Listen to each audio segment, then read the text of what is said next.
We are. We are rolling. We end on 13. That's terrible. I can end on 13. All right. Well, welcome to Back at the Desk, episode 12. Hope everyone's enjoying a little bit of March Madness. We're going to talk about a little bit different sort of March Madness. North Carolina's NIT run made it to the second round. But they're actually going to a place that they've never been before. This will be their first game in the state of Mississippi. I want to think of Mississippi State this Saturday. Powell was the last game. Powell's done some research on Mississippi State. What do you think? Well, last game UNC managed to get some production from its post players. Tyler Zeller had 13 points. Deion Thompson had 20. And they were important points. You know, a lot of times, a lot of Deion and Tyler and the other post players' points will come in the late stages of the game when it's not really in the past games it's been less consequential points. These points were all in the rhythm of an offense and in flow, and it kept UNC going. And they were able to overcome a very good shooting William and Mary team. Mississippi State's a little different. They get no production out of their bench. They got a lot of shooting guards, a lot of guys that can get to the basket, a lot of athletes.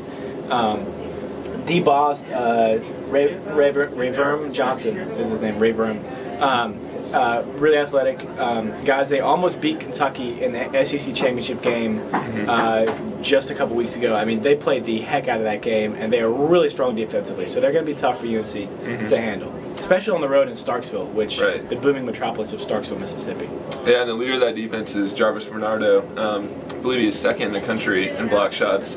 Got 166 of them, which UNC struggled a little bit with athletic postmen this year. You just have to look back at the Clemson game. Booker kind of took him to school there. Serious history note: UNC's actually 4-0 against Mississippi State. Really? But I'm not sure how much that'll apply here because the last game was all the way back in 1964. But we'll see if UNC can stay undefeated here. But yeah, how do you see Zeller or Thompson matching up against Bernardo? Well, Bernardo is a very, very strong, very long post player who can block a lot of shots. He handled DeMarcus Cousins reasonably well. Obviously didn't stop the last putback since the game in overtime, but DeMarcus Cousins is a huge guy, definitely bigger than Bernardo, and he handled him pretty well. I think Deion and Tyler Zeller are slightly, maybe not quite on the level that DeMarcus Cousins is, just as far as size goes. I think they'll be a little bit easier for him to handle. But UNC does have more bodies to throw at him. They have more guys that like to go down there in the post. But they've been a lot of UNC's post moves are away from the basket. Deion's is a jumper, and Tyler Zeller likes to do a little baby hook. They don't really have anyone that can go into and through him. That'll be a challenge. I'm sure they'll try it. That'll be a back and forth of UNC trying to go into him and him trying to block the shots. Yeah, it'll definitely be interesting to see John Henson because he's got those long limbs. He likes to throw himself at the basket. So it'll be an interesting matchup between those two. But yeah, enough dilly-dallying. What's your prediction? All right. Well, Starksville is a long, long way away from Chapel Hill and a long way from Carmichael Auditorium, which was absolutely rocking for the last game. That's probably the best crowd I've seen outside of Cameron Indoor Stadium. Well, outside of Cameron and Maryland, that's the best crowd I've seen. So I think UNC's going to play a whole lot, going to continue to play well.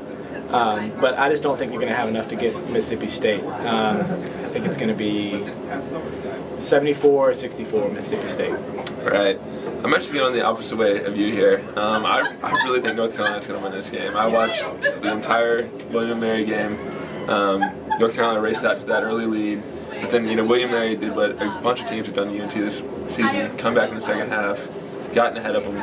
But UNC finally, kind of showed a little bit of heart, came back, finished strong.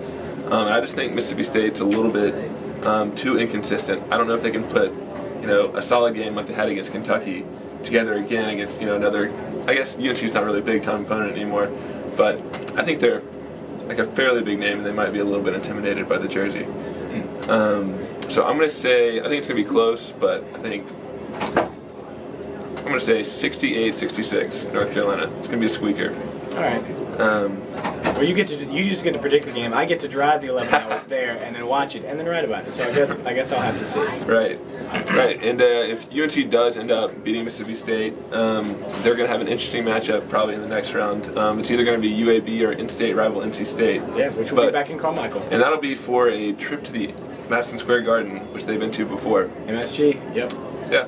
But yeah, that's in the future. Yeah.